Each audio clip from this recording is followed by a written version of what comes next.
Hello students, एक बार फिर से स्वागत करते हैं आपका हमारे अपने चैनल डेयरिंग इंडियंस में।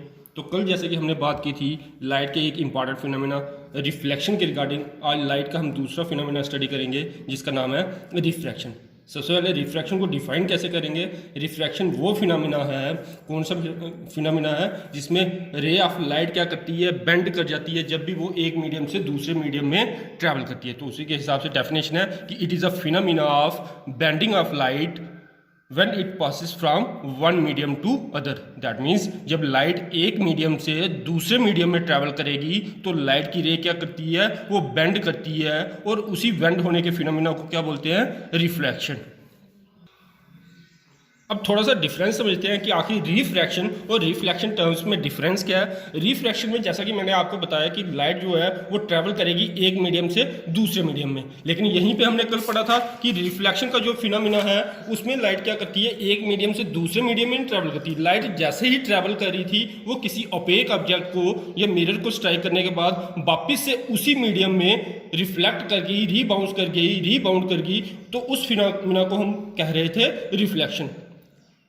अब उसमें क्या था, लाइट एक डायरेक्शन में, पर्टिकुलर डायरेक्शन में ट्रैवल कर रही थी, लेकिन जैसे ही रिफ्लेक्शन हुई तो वो अपोजिट डायरेक्शन में, जैसे कि आप देख सकते हैं अपनी स्क्रीन पर, लाइट पहले इनिशियली इस डायरेक्शन में ट्रैवल कर रही थी, लेकिन जैसे ही वो एक मिरर को या किसी अपेक ऑब्जेक्ट को स्ट्राइक करेगी तो वापिस अपोजिट डायरेक्शन में रीबाउंड करेगी, तो उस फिनोमिना को हम कहते थे रिफ्लेक्शन। लेकिन रिफ्रैक्शन के केस में क्या होता है, रिफ्रैक्शन के केस में लाइट जो है वो ट्रैवल करेगी एक मीडियम से दूसरे मीडियम में, जैसा कि हम उसको डायग्रामेटिकली समझते हैं। तो जैसे कि आपको सामने दिखाई दे रहा है, ये मैंने दो मीडियम लिए हैं, कोई भी हो सकते हैं। ये मीडियम फर्स्ट है और ये मीडियम टू है। दोनों मीडियम को मैंने एक बाउंड्री से सेपरेट कर दिया। सपोज कर लो कि ये मीडियम सेकंड की बाउंड्री है, इधर कुछ और मीडियम होगा, तो इधर से जब लाइट ट्रैवल करेगी तो जैसे इस मीडियम की बाउंड्री पर स्ट्राइक करेगी, रिफ्लेक्शन के केस में क्या होता था कि ये वापस इस डायरेक्शन में चली जाती, लेकिन अब ऐसा नहीं होगा क्योंकि ये एक मीडियम है, ये दूसरा मीडियम है, और दूसरा मीडियम में क्या होगा, जैसे ही लाइट दूसरे मीडियम में ट्रैवल करेगी, बाकी टर्म्स मैंने आपको कल समझा दी थी कि जो लाइट इनिशियली ट्रैवल कर रही है और स्ट्राइक करेगी किसी भी मीडियम की सरफेस के ऊपर, किसी भी ऑब्जेक्ट के ऊपर, उस रे को हम बोलते हैं इंसिडेंट रे, और जिस पॉइंट पे वो स्ट्राइक करती है उस पॉइंट को हम बोलते हैं पॉइंट ऑफ इंसिडेंस। ये आपका आ गया पॉइंट ऑफ इंसिडेंस और ये आपकी आ गई इंसिडेंट रे। अब क्या होगा, पहले हम नॉर्मल ड्रा कर देते हैं। हमने कल भी स्टडी किया था रिफ्लेक्शन के केस में कि हम नॉर्मल कहाँ पे ड्रा करते हैं, हम नॉर्मल ड्रा करते हैं एट पॉइंट ऑफ इंसिडेंस, और वो नॉर्मल क्या होता है, नॉर्मल मींस परपेंडिकुलर। तो परपेंडिकुलर कहाँ पे ड्रा करेंगे, हम पॉइंट ऑफ इंसिडेंस के ऊपर परपेंडिकुलर ड्रा करेंगे, और वो परपेंडिकुलर किसके होगा, वो परपेंडिकुलर होगा इस सरफेस के परपेंडिकुलर, दैट मीन्स मीडियम की बाउंड्री के परपेंडिकुलर होगा। ठीक है, तो ये हमने अपना परपेंडिकुलर ड्रा कर लिया। Let us name it N dash, मैंने इसको नाम रख दिया, और पॉइंट ऑफ इंसिडेंस को मैं नाम दे देता हूं ओ। अब क्या होगा, जैसे ये लाइट अगर देखा जाए तो लाइट ये इनिशियली ऐसे ट्रैवल कर रही थी, तो देखा जाए इसको सीधे पास करना चाहिए था, ऐसे इस तरह से। ये जो मैंने लाइन ड्रा की है इसको इस तरह से पास करना चाहिए, लेकिन बेसिकली ऐसा नहीं होता है। तो लाइट जैसे ही इस मीडियम से इसमें ट्रैवल करेगी ये बेंड कर जाएगी। अब बेंड कौन सी साइड करती है वो भी हम पढ़ेंगे, लेकिन फिलहाल क्या होती है, इसमें बेंडिंग होती है।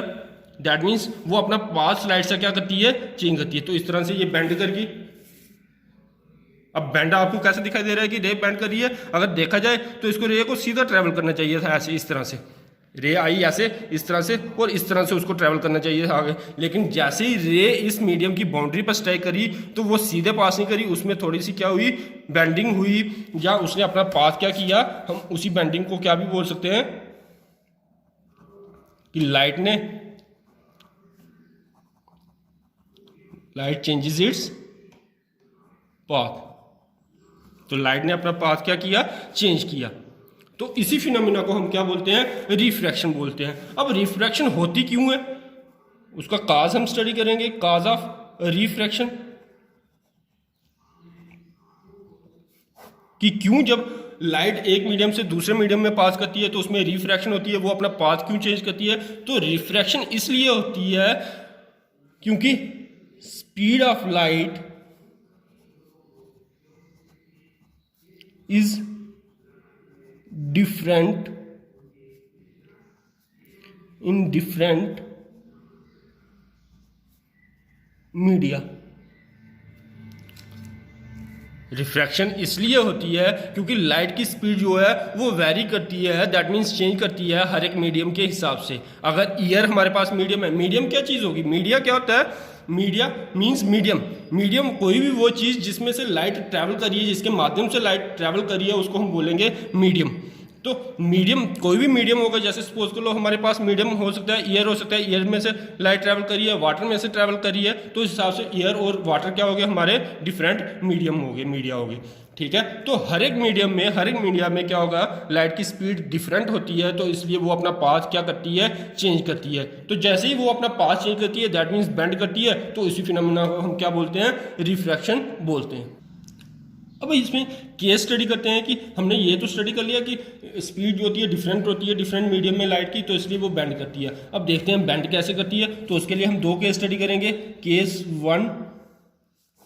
केस वन में क्या हम स्टडी करेंगे कि जब light goes from optically rare medium to optically denser medium. तो जब लाइट की रेज होगी, सपोज करो पहला मीडियम हमने क्या बात की कि वो ऑप्टिकली रेयर मीडियम से जा रही है ऑप्टिकली डेंसर मीडियम में, तो उस केस में क्या होगा, लेकिन सबसे पहले उस केस में क्या होगा, इसको समझने के लिए हमें समझना पड़ेगा कि ऑप्टिकली रेयर मीडियम क्या होता है और ऑप्टिकली डेंसर मीडियम क्या होता है। वो in terms of refractive index भी हम स्टडी करेंगे कि ऑप्टिकली रेयर मीडियम क्या होता है और ऑप्टिकली डेंसर मीडियम क्या होता है, लेकिन सबसे पहले स्पीड ऑफ लाइट के हिसाब से स्टडी करते हैं। तो ऑप्टिकली रेयर मीडियम वो मीडियम होता है जिसमें रेयर मीडियम, कौन सा rare medium, optically rare medium वो मीडियम होता है जिसमें स्पीड ऑफ लाइट क्या होती है, ज्यादा होती है। बेसिकली दोनों कंपैरेटिव टर्म्स है, ऑप्टिकली रेयर मीडियम और ऑप्टिकली डेंसर मीडियम जो है दोनों कंपैरेटिव टर्म्स है। हम दोनों को कंपैरेटिवली स्टडी करते हैं कि कौन सा मीडियम रेयर है और कौन सा मीडियम डेंसर है। जब दो मीडियम हमारे पास होंगे तो उसमें जिसमें लाइट की स्पीड क्या होगी, ज़्यादा होगी, उसको हम बोलेंगे रेयर मीडियम, और जिसमें लाइट की स्पीड क्या होगी, स्पीड ऑफ लाइट जिसमें क्या होगी, कम होगी, उसको हम कौन सा मीडियम बोलेंगे, उसको हम बोलेंगे ऑप्टिकली डेंसर मीडियम। तो यहां से आपको समझ आनी चाहिए कि ऑप्टिकली रेयर मीडियम कौन सा होता है। ऑप्टिकली रेयर मीडियम वो मीडियम होता है जिसमें लाइट की स्पीड ज़्यादा होती है, और ऑप्टिकली डेंसर मीडियम वो मीडियम होता है जिसमें लाइट की स्पीड क्या होती है, कम होती है। तो अब उसी हिसाब से देखते हैं कि जब लाइट रेयर मीडियम से, जैसे इस केस में डायग्राम के थ्रू एग्जांपल दे देता हूँ। जैसे सपोज करो मेरा मीडियम फर्स्ट जो था वो ईयर है, और ईयर में से लाइट जा रही है किसमें, वाटर में जा रही है। तो ईयर जो होता है वो मेरे पास रेयर मीडियम है, वाटर जो है ऑप्टिकली डेंसर मीडियम है। तो जैसे ही लाइट उसमें से किसमें से, ईयर में से पास करेगी, किसमें, वाटर में पास करेगी, तो ईयर जो है हमारा कौन सा मीडियम है, रेयर मीडियम है, और लाइट वाटर जो है वो कौन सा मीडियम है, डेंसर मीडियम है। तो ईयर में लाइट की स्पीड ज़्यादा होगी, तो जैसे ही वो वाटर में आएगी उसकी स्पीड क्या होगी, इसलिए वो क्या करेगी, वो बेंड करती है टूवर्ड्स नॉर्मल। आप खुद से एक ऐसे जनरल आइडिया लगाओ कि ऐसे लाइट देखो फास्टली ट्रैवल करी है, तो जैसे ही इस मीडियम में ट्रैवल एंटर करी वो उसकी एकदम से स्पीड क्या होगी, कम होगी। तो इसलिए वो स्पीड कम होने की वजह से किसकी तरफ बेंड करी, नॉर्मल की तरफ बेंड करी। तो इसलिए जब लाइट ट्रैवल करेगी किसी भी ऑप्टिकली रेयर मीडियम से डेंसर मीडियम में, तो उसकी स्पीड क्या करेगी, डिक्रीज करेगी, क्योंकि रेयर में लाइट की स्पीड ज़्यादा होती है, डेंसर में कम होती है। तो इसलिए रेयर से जब डेंसर में जाएगी उसकी स्पीड कम होगी और वो बेंड करेगी टूवर्ड्स नॉर्मल। सेकंड केस हम स्टडी करते हैं।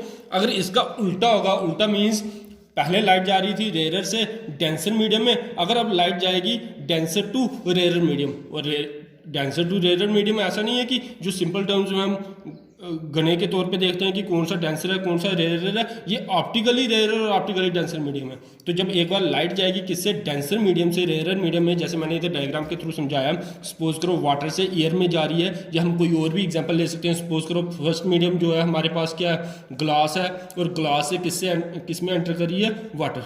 तो ग्लास जो होता है वो डेंसर मीडियम है और वाटर जो है रेयर मीडियम है। तो आप ग्लास से वाटर की एग्जांपल भी ले सकते हो कि ग्लास से किस में जा रही है रे ऑफ लाइट, वाटर में जा रही है, या फिर वाटर से किस में जा रही है, एयर में। ठीक है, तो इसलिए मैंने बोला था कंपैरेटिव टर्म्स। अभी इधर देखोगे फर्स्ट केस में जो वाटर मेरा क्या है डेंसर मीडियम है, सेकंड केस में वाटर मेरा क्या बन गया है रेयर मीडियम। तो इसलिए मैंने बोला था कि ऑप्टिकली रेयर जो और ऑप्टिकली डेंसर जो टर्म्स है ये कंपैरेटिव टर्म्स है, ये हम रिफ्रैक्टिव इंडेक्स या स्पीड ऑफ लाइट को कंपेयर करने के लिए यूज़ करते हैं। जिस मीडियम में लाइट की स्पीड ज़्यादा होगी वो मीडियम होगा ऑप्टिकली रेयर मीडियम, और जिस मीडियम में लाइट की स्पीड कम होगी वो होगा ऑप्टिकली डेंसर मीडियम।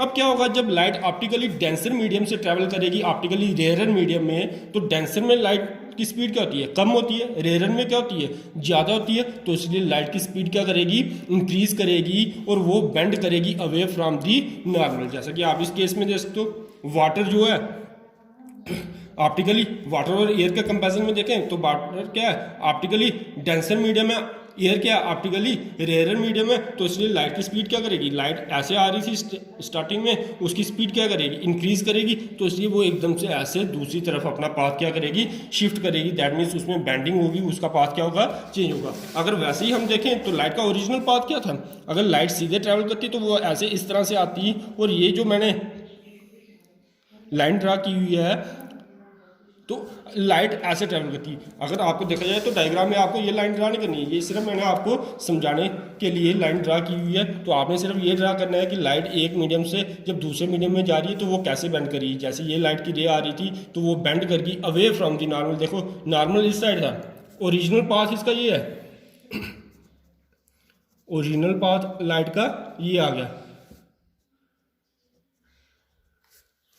जो मैंने एक फेंट सी लाइन ड्रा की है ये मैंने ओरिजिनल पाथ शो करने के लिए ड्रा की है। तो अगर लाइट को टूवर्ड्स नॉर्मल कहाँ पे आपका ये नॉर्मल है, अगर टूवर्ड्स नॉर्मल बेंड करना होता तो ये ओरिजिनल पाथ से इस तरफ आती।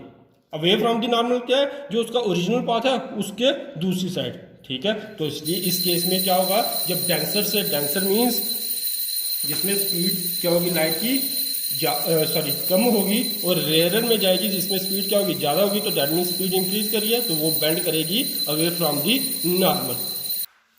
तो अब देखते हैं हम हमारा नेक्स्ट टॉपिक इसमें रिफ्रैक्शन में, जो लॉज ऑफ रिफ्रैक्शन है। कुछ भी इसमें ज़्यादा मुश्किल नहीं है, लॉज ऑफ रिफ्रैक्शन भी वैसे ही हैं जैसे आपने कल स्टडी किए थे लॉज ऑफ रिफ्लेक्शन। तो क्योंकि उसमें हमने कुछ टर्म्स पढ़ी थी तो उसमें भी हम टर्म्स देख लेते हैं एक बार।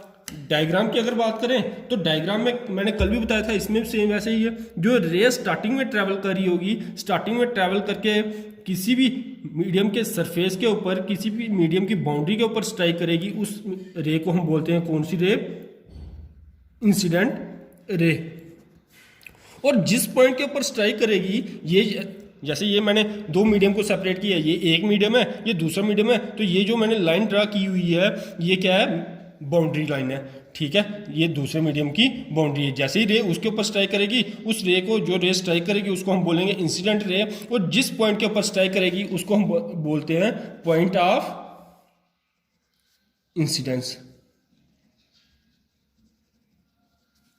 ठीक है, तो दो डेफिनेशन हमने समझ ली कि इंसिडेंट रे क्या होती है और पॉइंट ऑफ इंसिडेंस क्या होता है। उसके बाद जब रे बेंड करती है, चाहे वो टूवर्ड्स नॉर्मल बेंड करेगी या अवे फ्रॉम नॉर्मल बेंड करेगी, इस केस में जैसे away from the normal bend की है, तो उस अवे फ्रॉम दी नॉर्मल जो रे बेंड करती है दैट मीन्स अपना पाथ चेंज करती है, चाहे किसी भी डायरेक्शन में करेगी, चाहे अवे फ्रॉम नॉर्मल करे या टूवर्ड्स नॉर्मल करे, उस रे को जिसने अपना पाथ चेंज किया है जब वो एक मीडियम से दूसरे मीडियम में गई है तो उसको हम बोलते हैं रिफ्रैक्टेड रे। रिफ्रैक्टेड रे क्यों बोलते हैं, क्योंकि उसने रिफ्रैक्शन शो की, तो इसलिए हम उसको बोलेंगे रिफ्रैक्टेड रे। बाकी अब आपके पास आ गया नॉर्मल। तो नॉर्मल हमने कल भी वैसे ही ड्रा किया था रिफ्लेक्शन के केस में, तो इस केस में वैसे होगा। नॉर्मल हम कहाँ पे ड्रा करते हैं, नॉर्मल क्या होता है परपेंडिकुलर, जो हम ड्रा करते हैं किस पे, एट पॉइंट ऑफ इंसिडेंस। और पॉइंट ऑफ इंसिडेंस को हम सेंटर पॉइंट मान के एक परपेंडिकुलर ड्रा करेंगे, लेकिन परपेंडिकुलर किसके, इस मीडियम की बाउंड्री के परपेंडिकुलर ड्रा करेंगे। तो ये मैंने परपेंडिकुलर ड्रा कर लिया एन डैश, ये पॉइंट ऑफ इंसिडेंस क्या है ओ। तो अभी इन रेज को मैं नाम दे देता हूँ, जैसे ये मेरा पॉइंट ऑफ इंसिडेंस आ गया ओ, तो इसको मैं नाम दे दूंगा इंसिडेंट रे को ए ओ। ऐसे ही हमारी रिफ्रैक्टेड रे क्या आ जाएगी, ओ से स्टार्ट हो रही है और मैं इसको आगे लिख देता हूँ बी। तो रिफ्रैक्टेड रे कौन सी आ गई, ओ बी। और नॉर्मल क्या आ गया, एन ओ एन डैश या एन एन डैश, जैसे भी आप उसको। तब उसके बाद हमारे पास आता है, जैसे हमने रिफ्लेक्शन में स्टडी किया है एंगल ऑफ इंसिडेंस, वैसे ही इसमें भी होगा एंगल ऑफ इंसिडेंस। तो एंगल ऑफ इंसिडेंस कौन सा एंगल होता है, ये वाला angle. Same definition, the angle which the incident ray makes with the normal, that is the angle of incidence. ऐसे ही एंगल ऑफ रिफ्रैक्शन, तो एंगल ऑफ रिफ्रैक्शन कौन सा एंगल होगा, दिस वन, है ना। जो एंगल कौन सा, जो रिफ्रैक्टेड रे बनाएगी, किसके साथ बनाएगी, नॉर्मल के साथ। तो डिफाइन कैसे करेंगे, the angle which the refracted रे makes with the normal, that is the angle of refraction. जो रिफ्रैक्टेड रे बनाएगी नॉर्मल के साथ, वो एंगल ऑफ रिफ्रैक्शन। अब लास्ट पे आते हैं, तो फर्स्ट लॉ क्या कहता है, द इंसिडेंट रे कौन सी आ गई हमारे पास, ए ओ। तो इंसिडेंट रे ए ओ आ गई हमारे पास। उसके बाद दी रिफ्रैक्टेड रे कौन सी आ गई, O B and the normal. और नॉर्मल कौन सा हमने ड्रा किया, एन एन डैश। तो फर्स्ट लॉ कहता है कि ये तीनों लाई करेंगे सेम प्लेन में। तो डायग्राम को देखने से आपको लगता है कि ये तीनों लाई कर रहे हैं सेम प्लेन में। वैसे ये 2D डायग्राम है, तो इधर से आइडिया हो ही जाता है कि ये दोनों तीनों लाइन लाई करती हैं, किस में लाई करती हैं, सेम प्लेन में। कुछ मुश्किल नहीं है। उसके बाद आता है second law of refraction. Second law of refraction जो है इंपॉर्टेंट है, इसको हम क्या भी बोलते हैं, सेकंड लॉ ऑफ रिफ्रैक्शन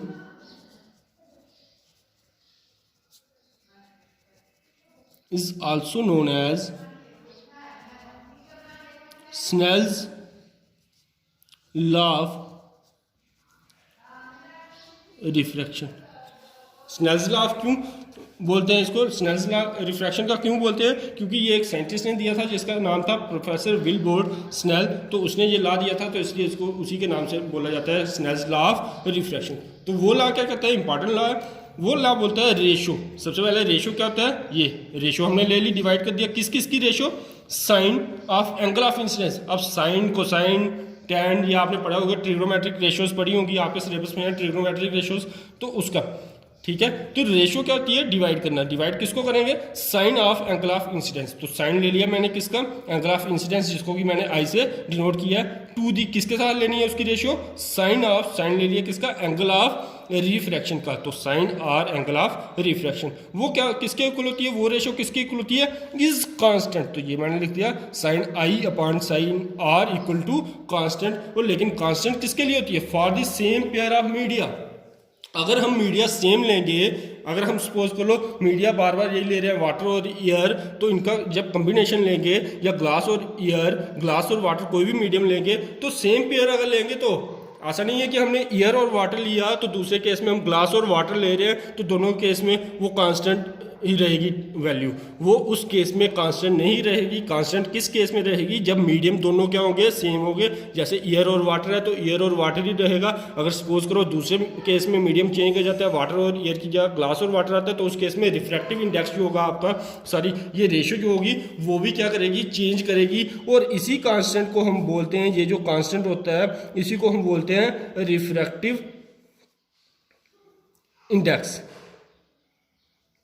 इसी कांस्टेंट को हम क्या बोलते हैं, रिफ्रैक्टिव इंडेक्स। रिफ्रैक्टिव इंडेक्स क्या होता है, रिफ्रैक्टिव इंडेक्स होता है कि वो मेजर होता है, किस चीज़ का मेजर होता है, कि कितनी लाइट की स्पीड चेंज करती है जब वो लाइट एक मीडियम से दूसरे मीडियम में ट्रेवल करती है। जब भी लाइट एक मीडियम से दूसरे मीडियम में ट्रेवल करती है, तो मैंने आपको समझाया कि उसकी स्पीड जो है, उसकी वेलोसिटी जो है वो चेंज करती है। तो वो वेलोसिटी कितनी चेंज करती है, उसी के मेजरमेंट को हम क्या बोलते हैं, रिफ्रैक्टिव इंडेक्स बोलते हैं। रिफ्रैक्टिव इंडेक्स अगले टॉपिक में बाद में हम थोड़ी डिटेल में पढ़ेंगे, तो इसलिए इस कांस्टेंट को क्या बोला जाता है, रिफ्रैक्टिव इंडेक्स। तो और थोड़ा अगर डिटेल में बताऊं, तो रे कहाँ से ट्रैवल करिए, एक मीडियम से दूसरे मीडियम में ट्रैवल करिए, तो इसलिए जो रिफ्रैक्टिव इंडेक्स होता है वो होता है किसका, फर्स्ट मीडियम का नहीं होता, वो होता है सेकंड मीडियम का with respect to first medium, क्योंकि फर्स्ट से सेकंड में आई तो सेकंड में स्पीड ऑफ लाइट चेंज करी है, और सेकंड में पहुंचने के बाद कितनी चेंज करी, तो इसलिए उसके मेजरमेंट को हम रिफ्रैक्टिव इंडेक्स क्योंकि बोलते हैं। तो कितनी चेंज करी, वो रिफ्रैक्टिव इंडेक्स भी कौन से मीडियम का होगा, सेकंड मीडियम का ही होगा, लेकिन किसके रिस्पेक्ट में, कहाँ से आई, फर्स्ट मीडियम से, तो इसलिए refractive index of second medium with respect to first medium. तो ये था आपका टॉपिक किसका, रिफ्रैक्शन का। इसके बाद नेक्स्ट मैं कुछ और वीडियोस डालूंगा जो आपकी लाइट चैप्टर के कुछ और टॉपिक्स हैं, उनके रिलेटेड वीडियो डालूंगा। तो अगर आपको ये वीडियोस अच्छी लगती है तो चैनल को सब्सक्राइब करें, बेल आइकन को प्रेस करें, ताकि आपको कोई भी नई वीडियो जो डालूं मैं उसकी नोटिफिकेशन मिलती रहे। Thank you.